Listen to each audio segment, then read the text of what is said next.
ওই দেশটা কে জানে ভারতের পাওয়ার কি? লাপালাপি করে কুয়োর ব্যাংক লাপালাপি করছে ভারতের অরিজিনাল যদি ইচ্ছে করে ভারতবর্ষ একদিনেরও কাজ।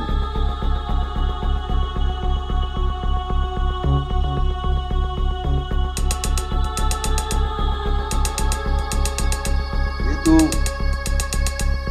বেঙ্গলের পার ক্যাপিটা রোজগার বেড়ে গেছে, যেহেতু এখানে কাজের ফেসিলিটি অনেক বেশি, হ্যাঁ নিশ্চিতভাবে আমাদের কিছু যারা আর্টিশিয়ান, আমাদের কিছু যারা রাজমিস্ত্রি বলে, তাদের নেওয়ার জন্য আবার সারা ভারতবর্ষে ডিমান্ড আছে, কিন্তু আবার কাজের ফেসিলিটি এখানে অনেক বেশি আছে।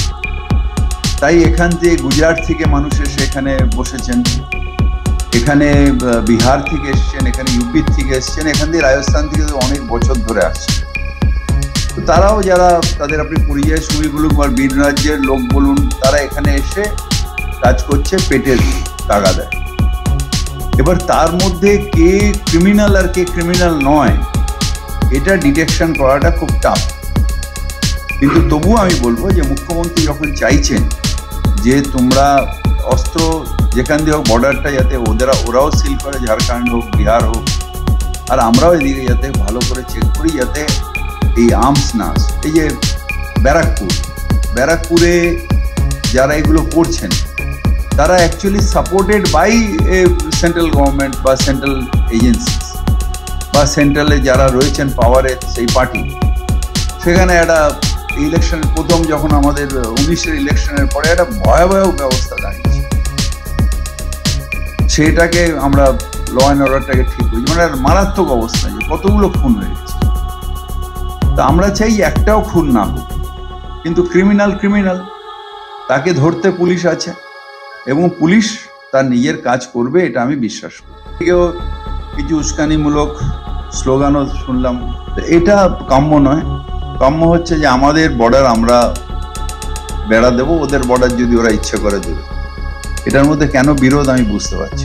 এটা বিএসএফ এর দেখা উচিত এবং বিএসএফ কে আরো বেশি, অমিত শাহকে বলা উচিত যে আরো স্ট্রিক্ট হওয়ার জন্য। এই বিএসএফ লোক ঢুকিয়ে দেবে, এখানে খাগড়াগড় হবে, এখানে টেরোরিস্ট আসবে, এটা তো উচিত না। তো আমাদের অস্বীকার করার কিছু নেই। বাংলাদেশে এখন যেটা আছে যে এ কান্ট্রি অফ হুলিগিজম, কিন্তু সেইটাকে আটকাতে হবে যাতে তার প্রভাবটা আমার দেশে না পড়ে।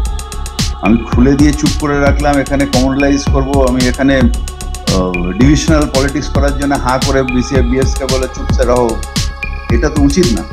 দেশের নিরাপত্তা সব থেকে আগে, কারণ দেশ সব থেকে আগে, দেশের স্বার্থের আগে কিচ্ছু নেই, পলিটিক্সও নেই, হওয়া উচিত না।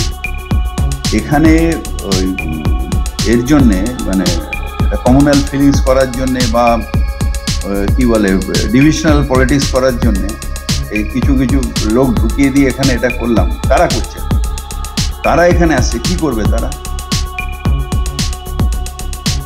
ওই দেশটা কে জানে ভারতের পাওয়ার কি? লাপালাপি করে কুয়োর ব্যাংক লাপালাপি করছে ভারতের অরিজিনাল যদি ইচ্ছে করে ভারতবর্ষ